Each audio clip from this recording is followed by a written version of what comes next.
제8장.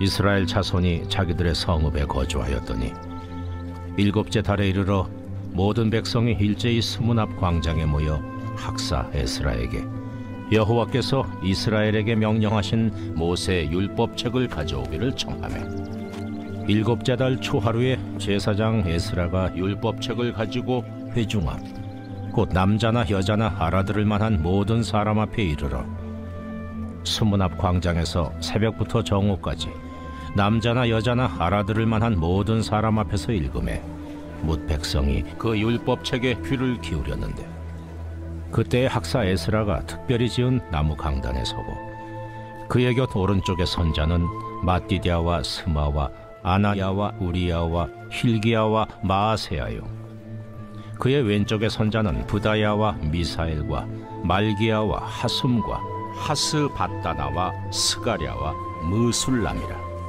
에스라가 모든 백성 위에 서서 그들 목전에 책을 펴니 책을 펼 때에 모든 백성이 일어서니라. 에스라가 위대하신 하나님 여호와를 송축하며 모든 백성이 손을 들고 아멘 아멘 하고 응답하고 몸을 굽혀 얼굴을 땅에 대고 여호와께 경배하니라. 예수아와 바니와 세레비아와 야민과 악굽과 사부대와 호디아와 마아세야와 그리다와 아사랴와 요사밧과 하난과 블라야와 레위 사람들은 백성이 제자리에 서 있는 동안 그들에게 율법을 깨닫게 하였는데, 하나님의 율법책을 낭독하고 그 뜻을 해석하여 백성에게 그 낭독하는 것을 다 깨닫게 하니 백성이 율법의 말씀을 듣고 다 우는지라. 총독 느헤미야와 제사장 겸 학사 에스라와 백성을 가르치는 레위 사람들이 모든 백성에게 이르기를, 오늘은 너희 하나님 여호와의 성일이니 슬퍼하지 말며 울지 말라 하고, 느헤미야가 또 그들에게 이르기를, 너희는 가서 살진 것을 먹고 단 것을 마시되 준비하지 못한 자에게는 나누어 주라. 이날은 우리 주의 성일이니 근심하지 말라. 여호와로 인하여 기뻐하는 것이 너희의 힘이니라. 레위 사람들도 모든 백성을 정숙하게 하여 이르기를, 오늘은 성일이니 마땅히 조용하고 근심하지 말라 하니 모든 백성이 곧 가서 먹고 마시며 나누어 주고 크게 즐거워하니 이는 그들이 그 읽어 들려준 말을 밝히 알미라. 그 이튿날 뭇 백성의 족장들과 제사장들과 레위 사람들이 율법의 말씀을 밝히 알고자 하여 학사 에스라에게 모여서 율법에 기록된 바를 본즉, 여호와께서 모세를 통하여 명령하시기를 이스라엘 자손은 일곱째 달 절기에 초막에서 거할지니라 하였고, 또 일렀으되 모든 성읍과 예루살렘에 공포하여 이르기를, 너희는 산에 가서 감람나무 가지와 들감람나무 가지와 화석류나무 가지와 종려나무 가지와 기타 무성한 나무 가지를 가져다가 기록한 바를 따라 초막을 지으라 하라 한지라. 백성이 이에 나가서 나뭇가지를 가져다가 혹은 지붕 위에 혹은 뜰 안에 혹은 하나님의 전 뜰에 혹은 수문 광장에 혹은 에브라임 문 광장에 초막을 짓되, 사로잡혔다가 돌아온 회중이 다 초막을 짓고 그 안에서 거하니, 눈의 아들 여호수아 때로부터 그날까지 이스라엘 자손이 이같이 행한 일이 없었으므로 이에 크게 기뻐하며, 에스라는 첫날부터 끝날까지 날마다 하나님의 율법책을 낭독하고 무리가 이레 동안 절기를 지키고 여덟째 날에 규례를 따라 성회를 열었느니라.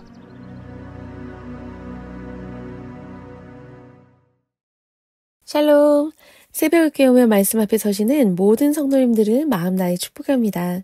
오늘의 말씀을 통해 하루를 살아갈 힘과 능력을 공급해 주실 것을 믿습니다. 예루살렘 성벽 재건을 방해하는 온갖 난관을 극복하고 52일 만에 마침내 성벽 공사를 마치게 되자, 느헤미야는 다시는 성벽이 무너지는 아픔을 당하지 않도록 레위 지파 사람들을 비롯하여 자신의 동생 하나니, 성체 지휘관인 하나니아 등에게 치안 유지를 담당하게 했습니다. 이제 모든 것이 끝난 것처럼 보입니다. 하지만 더 중요한 것이 있었습니다. 성벽을 재건하는 일이 외적인 재건이었다면 이후에는 내적인 재건인 신앙 재건을 해야 했습니다. 본문 1절이 이렇게 증거합니다. 이스라엘 자손이 자기들 성읍에 거주하였더니 7째 달에 이르러 모든 백성이 일제히 수문 앞 광장에 모여 학사 에스라에게 여호와께서 이스라엘에게 명령하신 모세의 율법책을 가져오기를 청하매 7월이 이르자 이스라엘 백성들은 수문 앞 광장에 모두 다 모였습니다. 수문은 정결과 소승을 의미하는 문이었습니다. 그때 이스라엘 백성들은 에스라로 하여금 율법책을 갖고 오기를 요청했습니다. 그것은 그 당시에 이스라엘 백성들이 심각한 영적 기갈 상태에 있었음과 그로 인하여 말씀을 사모하는 마음이 백성들 사이에서 커져가고 있었음을 의미하는 것이었습니다. 참된 신앙의 성숙은 말씀에 대한 갈증으로부터 시작합니다. 그래서 시편 기자는 119편 131절에 이렇게 고백합니다. 내가 주의 계명들을 사모함으로 내가 입을 열고 헐떡였나이다. 그리고 에스라 역시 백성들의 요구에 잠시만 기다려달라고 하지 않습니다. 그는 그들에게 바로 하나님의 말씀을 들려줄 수 있었습니다. 에스라가 그렇게 할 수 있었던 이유를 에스라 7장 10절이 이렇게 말합니다. 에스라가 여호와의 율법을 연구하여 준행하며 율례와 규례를 이스라엘에게 가르치기로 결심하였더라. 바른 결심은 삶과 신앙을 새롭게 하는 출발점이 됩니다. 에스라의 말씀에 대한 결심이 사람을 변화시키는 기폭제가 되었습니다. 그것이 가능한 이유는 하나님의 말씀이 능력이기 때문입니다. 2절과 3절이 이렇게 증거합니다. 7째 달 초하루 제사장 에스라가 율법책을 가지고 회중 앞 곧 남자나 여자나 알아들을 만한 모든 사람 앞에 이르러 수문 앞 광장에서부터 새벽부터 정오까지 남자나 여자나 알아들을 만한 모든 사람 앞에서 읽음에 뭇 백성이 그 율법책에 귀를 기울였는데 이스라엘의 종교력으로 7째 달에는 여러 신앙의 절기가 있는 굉장히 중요한 달입니다. 나팔절이 있고 대속죄일이 있습니다. 초막절이 있습니다. 7째 달 초하루는 나팔절입니다. 그날에는 나팔을 불어서 절기가 시작되는 것을 알렸는데 그날에는 일을 그치고 하나님의 말씀을 들으며 제사를 드렸습니다. 그 나팔절에 에스라는 새벽부터 율법책을 읽기 시작했습니다. 새벽부터의 문자적인 뜻은 빛에서부터입니다. 그러니까 에스라는 해 뜨는 시간부터 말씀을 읽기 시작한 것입니다. 더 중요한 것은 이스라엘 백성들이 그 말씀을 듣기 위해 말씀을 알아들을 만한 모든 사람들이 아침 일찍 새벽에 모였다는 것입니다. 신앙의 열정은 곧 말씀의 열정과 동의어입니다. 바른 믿음 생활에 대한 열정이 있는데 말씀에 대한 열정이 없는 사람을 한 번을 본 일이 없습니다. 반대로 말씀에 대한 깊은 열정을 갖고 있지 않고는 바른 믿음 생활을 한다는 것은 거의 불가능합니다. 왜냐하면 말씀의 생활에 말씀하는 불가분의 관계에 있기 때문입니다. 에스라가 말씀을 전할 때 백성이 보인 반응을 5절, 6절이 이렇게 말합니다. 에스라가 모든 백성 위에 서서 그들 목전에 책을 펴니 책을 펼 때에 모든 백성이 일어서니라. 에스라가 위대하신 하나님 여호와를 송축하며 모든 백성이 손을 들고 아멘 아멘 하고 응답하고 몸을 굽혀 얼굴을 땅에 대고 여호와께 경배하니라. 에스라가 하나님의 말씀의 책을 펼 때에 모든 백성이 일어났습니다. 그것은 말씀의 최고의 권위를 부여하는 표현이었습니다. 뿐만 아니라 몸을 굽혀 얼굴을 땅바닥에 대었습니다. 자신을 최고로 낮추는 것입니다. 그리고 하나님에 대해 광대하신 하나님이라고 고백합니다. 그것은 하나님이 한 지역의 신이 아니라 온 세상을 다스리는 유일신이라 고백하는 것입니다. 바벨론은 포로에서 돌아오게 하신 하나님께 드리는 감사의 표현이었습니다. 자기 자신이 가장 작다고 여겨질 때 지극히 크고 위대하신 하나님을 만나게 됩니다. 또한 지극히 위대하신 하나님을 만나는 순간 보잘것없고 한창고 허물투성이인 나 자신을 발견하게 됩니다. 우리의 신앙생활을 돌아보면 그것을 금방 알 수 있게 됩니다. 지금 이스라엘 백성들이 그 경험을 하고 있는 것입니다. 계속해서 8절, 9절 상반절이 이렇게 증거합니다. 하나님의 율법책을 낭독하고 그 뜻을 해석하여 백성에게 그 낭독하는 것을 다 깨닫게 하니 백성이 율법의 말씀을 듣고 다 우는지라. 레위 사람들이 나서서 에스라가 낭독한 율법을 포로지에서 사용했던 아람어로 번역해주고 그 뜻을 상세히 설명해 주었습니다. 이것은 당시 이스라엘 백성들 중에는 오랜 이방 생활로 인해 모국어를 잊어버리고 통용되던 아람어만 알아듣고 있는 사람들이 있었기 때문입니다. 에스라와 레위 사람들의 해석을 듣고 이스라엘 모든 백성이 울었습니다. 자신들의 죄를 참회하고 하나님과 하나님의 말씀에 대한 무지를 통곡했다는 것입니다. 이때 느헤미야와 에스라가 이렇게 말합니다. 백성이 율법의 말씀을 듣고 다 우는지라. 총독 느헤미야와 제사장 겸 학사 에스라와 백성을 가르치는 레위 사람들이 모든 백성에게 이르기를 오늘은 너희 하나님 여호와의 성일이니 슬퍼하지 말며 울지 말라 하고, 느헤미야가 또 그들에게 이르기를 너희는 가서 살찐 것을 먹고 단 것을 마시되 준비하지 못한 자에게는 나눠주라. 이날은 우리 주의 성일이니 근심하지 말라. 여호와로 인하여 기뻐하는 것이 너희의 힘이니라 하고. 우리의 신앙생활에는 눈물이 있어야 하지만 근본적으로 신앙이란 기뻐하는 것입니다. 신앙을 갖게 된다는 것은 하나님과 원수였던 존재가 하나님의 자녀가 되는 것이요, 영원히 멸망받을 존재가 영원한 생명을 얻게 되는 것과 동일한 말입니다. 그래서 눈물을 흘리게 되는 것도 영원의 잇대어짐에 대한 감격 때문입니다.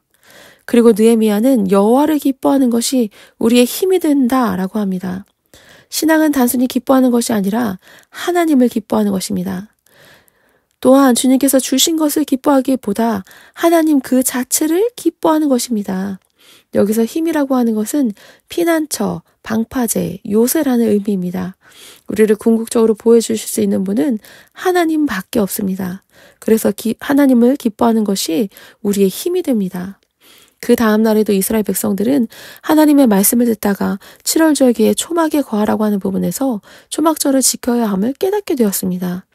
그래서 17절, 18절 이렇게 말합니다. 사로잡혔다가 돌아온 회중이 다 초막을 짓고 그 안에 거하니 눈의 아들 여호수아 때로부터 그날까지 이스라엘 자손이 이같이 행한 일이 없었으므로 이에 크게 기뻐하여 에스라는 첫날부터 끝날까지 날마다 하나님의 율법책을 낭독하고 무리가 이레 동안 절기를 지고 8째 날에 규례를 따라 성회를 열었느니라.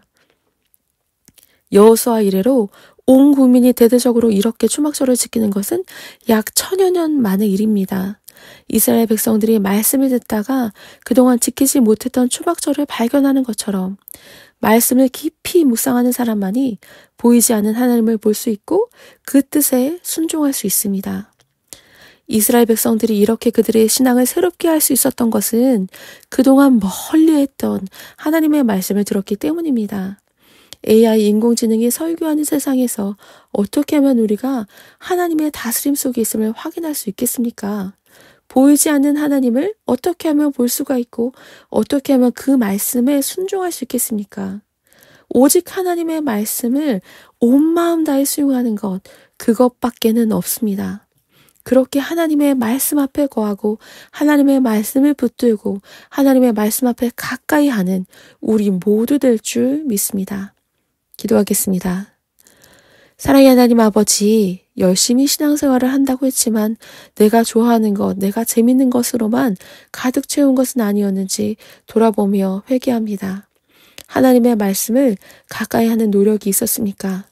달콤한 주님의 말씀이 느끼며 그 말씀 앞에 엎드러지는 일이 있었습니까? 주님, 우리의 삶의 문제와 현실에 갇혀서 그것을 해결해 주시지 않는 것에 대한 답답함과 원망함만 있었지 나를 향한 하나님의 마음이 어디에 있는지도 모르고 살았습니다. 주님, 용서하여 주옵소서. 말씀이 들리는 자리에 거하기를 원합니다. 이스라엘 백성들이 말씀을 듣고 눈물을 흘렸던 것처럼 우리에게도 그 말씀이 들리는 것에 대한 감격이 있게 하시고 그 말씀과 연결되어져서 여호와를 기뻐하는 그 힘을, 그 기쁨을 누리는 인생 되게 하여 주시옵소서. 그렇게 우리에게 은혜 부어주실 것을 믿고 감사드리며 예수님의 이름으로 기도드렸습니다. 아멘. 오늘 말씀을 붙들고 나라와 민족을 위해 함께 기도하겠습니다.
you